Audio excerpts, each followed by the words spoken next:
Hello বন্ধুরা, আশা করি সকলে ভালো আছেন। ফুটন্ত গরম জলে সজনে ডাঁটা দিয়ে দেখুন, অসম্ভব টেস্টি একটা রেসিপি তৈরি হয়ে যাবে। গ্যারেন্টি দিয়ে বলছি, রেসিপিটা খাওয়ার পর আপনাদের মনে হবে, ইস, আগে কেন জানতাম না, এত টেস্টি রেসিপি, তাও আবার নিরামিষ। বন্ধুরা, শেষ পর্যন্ত ভিডিওটা দেখুন, আশা করি আপনাদের ভীষণই ভালো লাগবে। আমি এখানে প্রায় 350 গ্রাম মতন সজনে ডাঁটা নিয়ে নিয়েছি। আগে ভালো করে ধুয়ে রেখেছি। এবার সজনে ডাঁটাগুলো আমি কেটে নিচ্ছি। খুব বেশি বড়ও করব না, আর খুব বেশি ছোটও করব না। সজনে ডাঁটা কাটা কিন্তু খুবই সোজা। ছুরি দিয়ে কেটে সাইড দিয়ে আঁশগুলো একটু ছাড়িয়ে দিলে কিন্তু সজনে ডাঁটা কাটা হয়ে যাবে। বন্ধুরা, সজনে ডাঁটা কিন্তু দারুণ উপকারী। তাই যেভাবেই রান্না করুন না কেন, সজনে ডাঁটা কিন্তু আমাদের প্রত্যেকেরই একটা আইটেম হওয়া উচিত প্রতিদিন। দেখুন, আজকের এই আইটেমটা যদি করেন না, তাহলে আপনাদের মনে হয় প্রতিদিনই এইভাবে সজনে ডাঁটা বানিয়ে খাই, এতটাই টেস্টি। আমার কাটা হয়ে গেছে, সরিয়ে রাখলাম। আমি এখানে গরম জল বসিয়ে দিয়েছি 2 বাটি মতন, আর এখানে হাফ টেবিল চামচ মতো লবণ দিয়ে নিলাম। লবণটা জলের সাথে খুব ভালো করে মিশিয়ে নিয়েছি। এবারে কেটে রাখা ডাঁটাগুলোকে আমি গরম জলের ভেতর দিয়ে দিচ্ছি।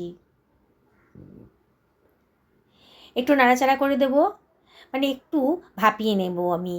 এর ভেতরেই আমি দিয়ে দিচ্ছি একখানা টমেটো, অর্ধেক করে কেটে রেখেছিলাম, দিয়ে দিলাম।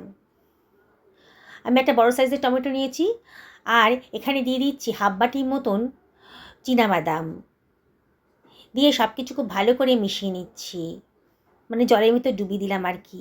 এবার ঢাকা দিয়ে মিনিট 5 আমি মিডিয়াম টু লো ফ্লেমে রান্না করে নেব। 5 মিনিট বাদে দেখুন, সজনে ডাঁটার কালারটা কিন্তু চেঞ্জ হয়ে গেছে, বাদামের কালারটাও চেঞ্জ হয়ে গেছে, টমেটোটাও অনেকটা সেদ্ধ হয়ে গেছে, খোসাটা বেরিয়ে আসছে। এবার এটাকে একটা ছাঁকনির সাহায্যে আমি জল থেকে তুলে অন্য একটা পাত্রের ভেতর রেখে দেব। রেসিপিটা বানানো একেবারেই সোজা, কিন্তু এর টেস্ট একেবারে দুর্দান্ত।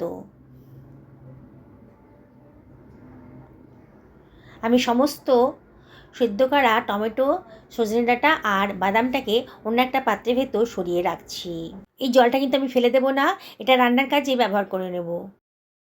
ঠান্ডা হয়ে গেছে, টমেটোটার খোসাটা আমি সরিয়ে ফেলছি। এটা আমার কোনো কাজে লাগবে না, তাই এটাকে আমি ফেলে দেব, টমেটোর খোসাটা। এবার সেদ্ধ করা টমেটোটা আমি মিক্সার গ্রাইন্ডারের ভেতর দিয়ে দিচ্ছি। এবার দিয়ে দেবো বাদামগুলো।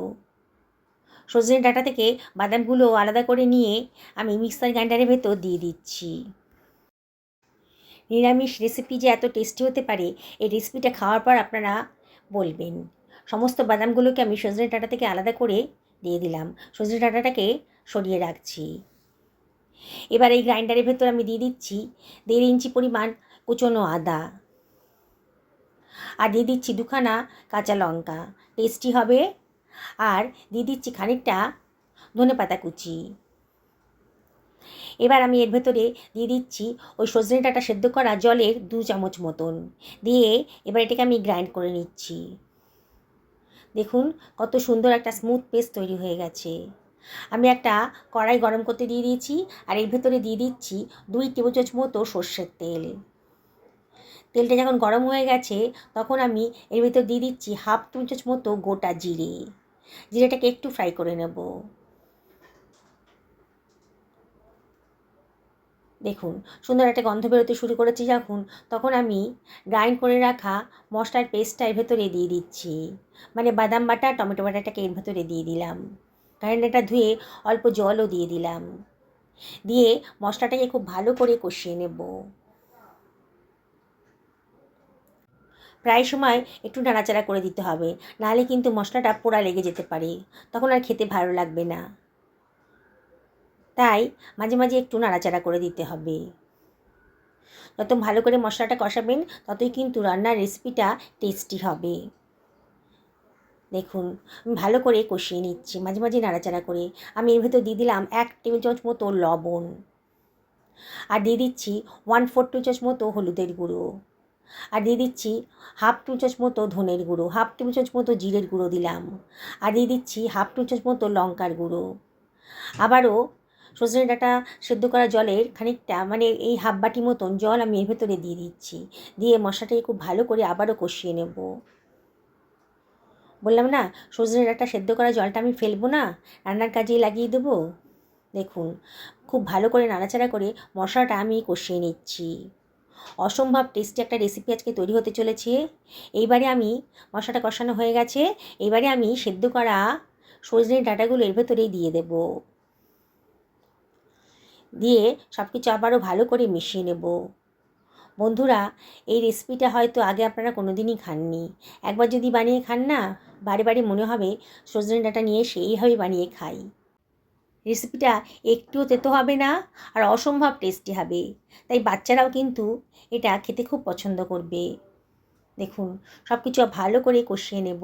মিনিট খানেক নাড়াচাড়া করে খুব ভালো করে আমি কষিয়ে নিচ্ছি।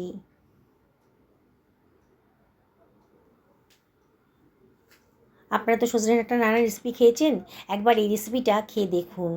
ঢাকা দিয়ে আরও মিনিট 5 মিডিয়াম টু লো ফ্লেমে রান্না করে নেব। 5 মিনিট বাদে আবারও একটু নাড়াচাড়া করে দিচ্ছি।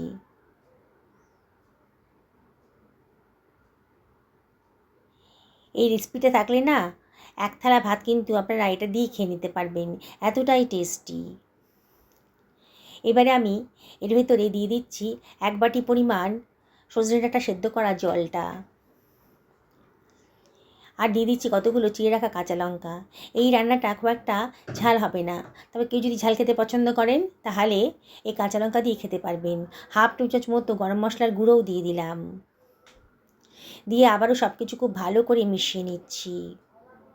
দেখছেন তো বন্ধুরা বানানোটা কতটাই সোজা, খুবই হেলদি আর সেরকমই টেস্টি। আবারও সব কিছু খুব ভালো করে মিশিয়ে নিলাম। আমি এখানে 1 টেবিল চামচ মতো চিনি দিলাম। চিনিটা একেবারেই অপশনাল, তবে দিলে পরে কিন্তু খুব সুন্দর একটা টেস্ট আসবে। তবে পছন্দ না হলে বাদ দিয়ে দেবেন। সব কিছু খুব ভালো করে মিশিয়ে নিলাম। এবার ঢাকা দিয়ে 2 থেকে 3 মিনিট মিডিয়াম টু লো ফ্লেমে রান্না করে নেব। মিনিট 3 বাদে দেখুন, দেখেই মনে হচ্ছে রান্নাটা কমপ্লিট হয়ে গেছে। আবার একটু নাড়াচাড়া করে দিচ্ছি। কতটা লোভনীয় হয়েছে দেখুন। একবার যদি খান না বন্ধুরা, গ্যারেন্টি দিয়ে বলছি বারে বারে সজনে ডাঁটা নিয়ে এসে আপনাদের এই রেসিপিটাই বানিয়ে খেতে ইচ্ছা করবে, এতটাই টেস্টি। এর স্বাদ আপনারা ভুলতেই পারবেন না। দেখুন কালারটা দেখুন। এবারে একটা সার্ভিং প্লেটে আমি এটাকে সার্ভ করে দিচ্ছি। পুষ্টিগুণে ভরপুর এই রেসিপিটা বাড়িতে অবশ্যই একদিন বানিয়ে ফেলুন, এটাই আমি আপনাদেরকে রিকোয়েস্ট করব। ভীষণই হেলদি আর এই রেসিপিটা তেমনই টেস্টি। বাড়ির ছোট থেকে বড় সবাই কিন্তু চেয়ে চেয়ে খাবে। দেখুন আপনারা কতটা লোভনীয় হয়েছে। বানাতে ইচ্ছে করছে তো, তাহলে দেরি করবেন না। এখন বাজারে প্রচুর সজনে ডাঁটা উঠেছে, একদিন নিয়ে আসুন, নিয়ে এসে আমার মতন করে রেসিপিটা বানিয়ে নিন। আমি একটা সজনে ডাঁটা আপনাদেরকে ভেঙে দেখাচ্ছি, ভেতরটা একেবারে নরম হয়ে গেছে। সকলে ভালো থাকুন এই কামনা করি আজকে ভিডিওটি এখানে শেষ করলাম। নমস্কার নেবেন।